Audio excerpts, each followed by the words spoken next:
Halo semuanya, jadi di sini dengan saya Safira Khotunada, NIM 25030130017 dari kelas Pendidikan Matematika C akan melakukan pengujian hipotesis dengan menggunakan aplikasi JASP. Jadi saya dari kelompok 5 akan mencoba untuk soal nomor 5. Adapun persoalannya, data sebelumnya menunjukkan bahwa besarnya sumbangan karyawan di kota A bagi korban bencana alam mengikuti distribusi normal dengan simpangan baku sebesar 150.000. Untuk meneliti kondisi pada suatu perusahaan di kota A, diambil sampel acak sebanyak 25 karyawan dan dicatat besarnya sumbangan yang mereka berikan. Dengan taraf signifikansi 1%, apakah dapat disimpulkan bahwa simpangan baku sumbangan karyawan perusahaan tersebut lebih kecil daripada simpangan baku sumbangan seluruh karyawan di kota A? Nah, dari menganalisis soal ini, kita dapat beberapa informasi bahwa populasi ini berdistribusi normal. Kemudian kita dapat informasi lainnya bahwa simpangan bakunya 150.000 dengan taraf signifikansinya 1% dan sampel yang diambil sebanyak 25. Kemudian untuk pertanyaannya, ditanyakan, apakah simpangan baku sumbangan ini itu lebih kecil daripada simpangan baku seluruh karyawan. Jadi, dengan kita menguji besar kecilnya simpangan baku dengan populasi yang berdistribusi normal, kita dapat menggunakan uji chi-square untuk menyelesaikan persoalan ini. Adapun data yang diberikan untuk ke-25 karyawan adalah sebagai berikut.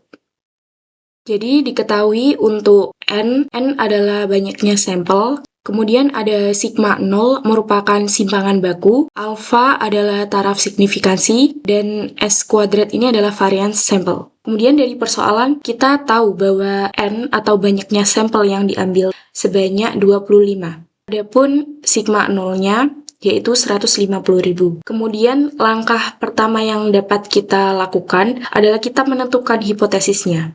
Jadi kita menentukan terlebih dahulu hipotesis nolnya dan juga hipotesis alternatif atau H1. Dalam soal terdapat kata lebih kecil. Ini bisa menjadi kata kunci ya. Karena terdapat kata lebih kecil, jadi hipotesis alternatif atau H1-nya adalah sigma kurang dari 150.000. Karena hipotesis alternatifnya adalah kurang dari, maka untuk hipotesis nolnya adalah lebih dari sama dengan. Yang kedua adalah kita menentukan taraf signifikansinya. Dalam soal sudah diketahui bahwa kita akan menggunakan taraf signifikansi 1% atau 0,01. Kemudian, langkah ketiga adalah menentukan statistik ujinya. Karena kita menggunakan uji chi-square, adapun rumus yang dapat kita gunakan adalah chi-square sama dengan nu. Nu adalah jumlah sampel dikurangi 1, kemudian dikalikan dengan variance sampelnya, dan dibagi dengan sigma 0 dikuadratkan. Langkah yang keempat adalah kita membuat kriteria keputusan. Jadi kita ketahui bahwa pada tabel chi-square ini merupakan uji sisi kanan. Karena tadi hipotesis alternatifnya adalah kurang dari, maka kita harus mencari uji sisi kirinya. Jadi kita perlu menentukan kriteria keputusannya itu dengan 1 dikurangi alfa. Kemudian untuk tabelnya kita bisa melihat derajat bebasnya adalah jumlah sampel dikurangi 1 adalah 24. Untuk alfanya kita menggunakan 1 dikurangi alfa, itu 0,99.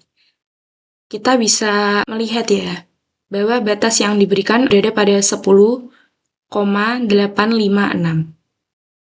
Jadi, untuk kriteria keputusannya itu adalah H0 ditolak jika chi-square-nya kurang dari chi-square untuk 1 dikurangi alfa dengan derajat bebasnya adalah jumlah sampel dikurangi 1. Dari tabel tadi kita tahu bahwa H0 ditolak jika chi-square kurang dari 10,856. Langkah yang kelima adalah perhitungan. Kita dapat melakukan perhitungan dengan menggunakan aplikasi JASP. Aplikasi JASP ini, kita memerlukan terlebih dahulu data yang digunakan. Akan kita cari. Pertama, buka aplikasi JASP-nya. Kemudian klik New Data. Salin data yang diberikan oleh ke-25 karyawan tadi. Kemudian kita tempelkan pada kolom 1 ini. pastikan logonya adalah scale. Kemudian kita perlu mencari tahu variance dan juga simpangan baku dari sampel ini. Yang perlu kita lakukan adalah kita pilih analyze, kemudian pilih untuk deskriptif, bagian deskriptif statistik, pindahkan sumbangan karyawan ini ke variables. Nah, kita pilih statistik, karena yang kita cari itu tadi adalah variance dan juga simpangan bakunya, kita cukup mencentang valid, standard deviation, kemudian variance. Nah, pada tampilan di bagian kanan ini merupakan output dari aplikasi JASP. Kita di sini tahu bahwa standar deviation-nya adalah 170.000, kemudian untuk variance-nya adalah 2,889 kali 10 pangkat 10.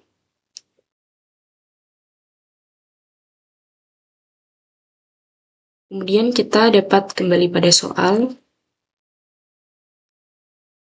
Untuk perhitungan selanjutnya, mencari chi-square, karena dalam aplikasi JASP belum tersedia fitur untuk menghitung chi-square atau one sample variance di tesnya. Langkah selanjutnya adalah perhitungan secara manual. Adapun rumus yang tersedia tadi adalah nu dikalikan dengan variance, kemudian dibagi dengan sigma 0 dikuadratkan.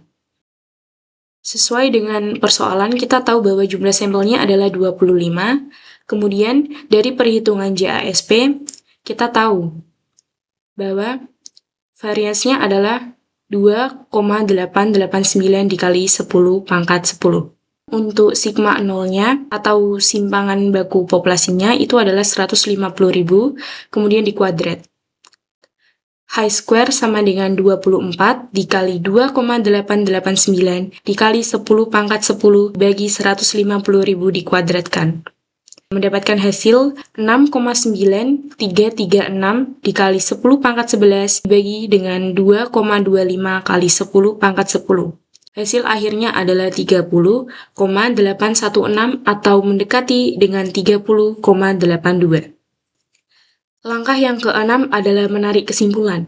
Jadi kesimpulannya yang dapat kita ambil, karena statistik uji chi-square sama dengan 30,816 atau mendekati dibulatkan 30,82, berada pada daerah penerimaan H0, yaitu 30,816 lebih dari 10,856, maka H0 gagal ditolak. Dengan menggunakan taraf nyata alfa sama dengan 0,01, dapat disimpulkan bahwa tidak terdapat bukti yang cukup untuk menyatakan bahwa simpangan baku sumbangan karyawan perusahaan tersebut lebih kecil daripada simpangan baku sumbangan seluruh karyawan di kota A. Untuk akhir dari soal nomor 5 ini, saya cukupkan. Terima kasih sudah menonton video ini hingga akhir. Sampai jumpa pada video selanjutnya. Terima kasih.